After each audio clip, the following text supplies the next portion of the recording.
Sophie, on vient de vivre une situation qui est assez rare, assez unique et j'aimerais ça te poser quelques questions parce que c'est comme un cauchemar, mais finalement qui s'est bien réglé.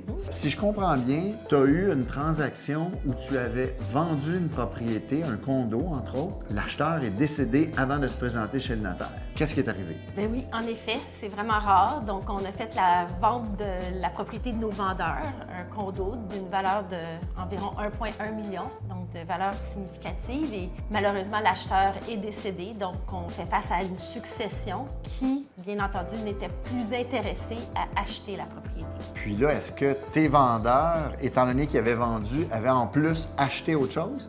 Ils étaient en processus d'achat. Alors, bien entendu, le phénomène domino s'installe parce que là, nos vendeurs, n'ayant pas l'argent du fruit de la vente, n'étaient plus en moyen d'acheter la propriété qu'ils souhaitaient avoir. Alors, en effet, c'est un petit peu un phénomène, c'est une boule de neige. Fait que là, jusque-là, en fait, le scénario, c'est le cauchemar. Donc, tout tombe, ça fonctionne pas, tes vendeurs peuvent pas réaliser leurs rêves. Qu'est-ce qui s'est passé pour que finalement tout le monde soit heureux? Bien, en fait, on est chanceux. Depuis le début qu'on travaille ensemble, on offre le programme Tranquillité de Remax. Donc, c'est un programme qui a justement un volet d'essai. Tout finit bien dans la situation quand même triste. Nos vendeurs ont reçu à la date prévue de la vente, ont reçu leur argent, donc le 1,1 million en entier. Et la succession a été dégagée complètement, n'ont pas été obligés d'acheter la propriété. Finalement, ça a quand même bien fini pour tout le monde.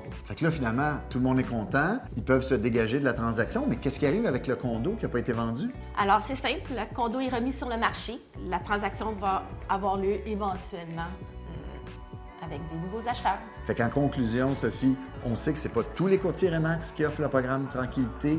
Toi et moi, on a décidé dès le départ que c'était une valeur ajoutée pour nos clients. Ça, c'est un cas qui est vraiment extraordinaire, mais le programme Tranquillité a bien d'autres volets où nos clients, on peut aussi en profiter au fil des ans.